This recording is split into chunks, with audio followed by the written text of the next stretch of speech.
Hey everyone, my name is Wedge, and this is the first in a series of videos revolving around some of the strongest and most playable commander cards in each color. In each video, we'll break down some of the cards in each color, varying from format staples and support cards to viable generals. We will start naturally with white. White has the criticism of being one of the weaker colors in Commander, but that doesn't mean it can't have some powerful spells and creatures. It is also home to one of the more oppressive creatures in the format in Iona's Shield of Emeria. With most players on multiple colors, Iona can come down and shut down multiple players or take a monocolored player completely out of the game. The only restriction in the card is the cost, but a large portion of players will cheat this card into play for that reason. Be warned though, you won't make many friends if you plan to play Iona as your general or as your deck's main strategy. While it can protect itself by naming a removal color, you will be targeted once it hits play. Avacyn, Angel of Hope, is another expensive large angel with a less oppressive but powerful effect. Assuming it sticks, giving your permanents indestructible is more than enough to swing momentum or win the game. Once again though, Avacyn is restrictive in cost and vulnerable to removal such as Swords to Plowshares and shuffle or bounce effects. Similar to Iona, Avacyn protects itself with Indestructible and as an 8/8 is a threat entirely on its own. Just be careful with how aggressively you play Avacyn, as you are a bounce or removal spell away from a blowout. Yosei the Morningstar is a widely used combo piece to lock players out of games. When it's not doing that, Yosei is constantly a threat, beating for 5 damage every turn with the threat of forcing a player to skip an untap phase. When it dies, the player furthest ahead will effectively skip a turn, more than enough to knock a player out of the game. Many graveyard-based decks using white will run this card, and there are very few ways to deal with Yosei without skipping a turn, aside from exile effects or graveyard hate like Leyline of the Void or Rest in Peace.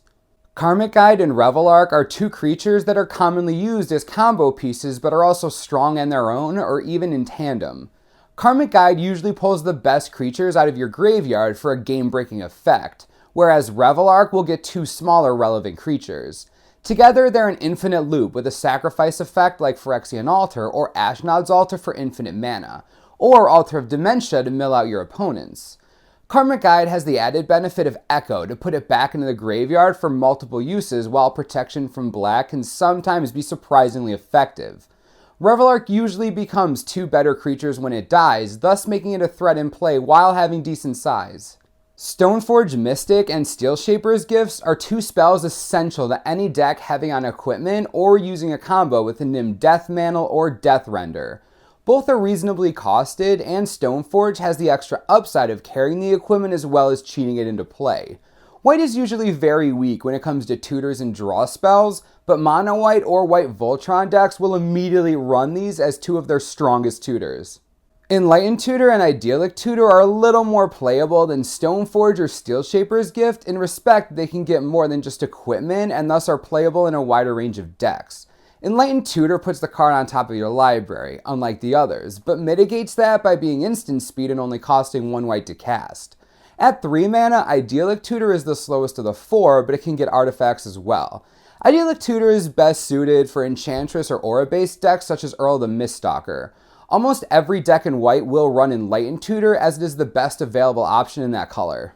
Serra Ascendant is arguably one of the best turn 1 plays in the entire format, and can sometimes win the game on its own. Yes, there's a risk of it being a dead draw once you go under 30 life, but the reward definitely outweighs the risk since it only takes up 1 slot in the deck. It does get a little weaker later in the game when people can block or answer it, but a 6/6 flying on turn 1 is more than enough to win games, and lifelink keeps it sustainable. White aggro decks will play this just to steal games on turn 1. Weathered Wayfarer is an ideal utility card and gives a player access to his best lands immediately.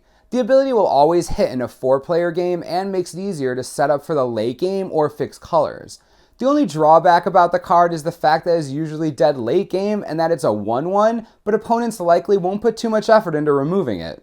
Return to Dust is one of the best artifact or enchantment removal spells in Commander, as it almost always has 2 relevant targets in a 4-player game.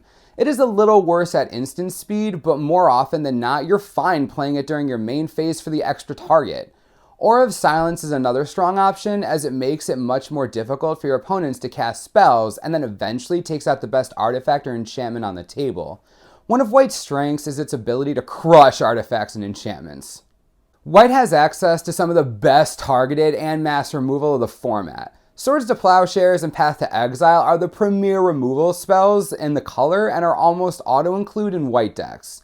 Other conditional removal spells include Condemn and Oblation, which are best suited for tucking commanders. Oblivion Ring is another versatile spell that can hit permanents, but is hindered by the fact that it's an enchantment and can be destroyed and is an instant speed. In terms of mass removal, Wrath of God and Day of Judgment lead the way, with slower effects such as Austere Command and Achroma's Vengeance giving you artifact and enchantment destruction as well. Elspeth Knight Errant is a very powerful planeswalker in Voltron, Aggro, or any deck just trying to push through with its commander. Its middle ability is perfect for commanders, such as Rafik to swing in for lethal, while the top ability can be used in token decks or a way to restart after a Wrath effect. Occasionally, you may be able to get the emblem in the long game, making it significantly more difficult for your opponents to take you out. For a utility planeswalker in aggro decks, Elspeth is by far the best option for getting a ton of damage in with one creature. Luminarch Ascension is a card that was likely designed for Commander. Generally harmless in other formats, it is potentially the strongest Commander card in White. The card was fairly harmless in regular Constructed, but add 2 more players to a game and it becomes an immediate threat. Unless your playgroup is mostly aggressive decks, a turn 2 Ascension is active as early as turn 3 and firing out up to 2 4/4s by turn 4.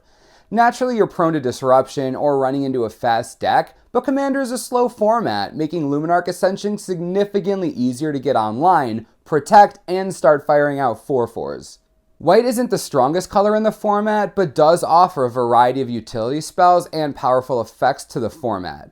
Next week, we'll talk about what blue, one of the strongest colors in Commander, has to offer.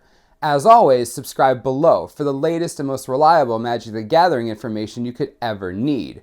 This is the Mana Source. I'm Wedge. Thanks for watching, and we'll see you next time.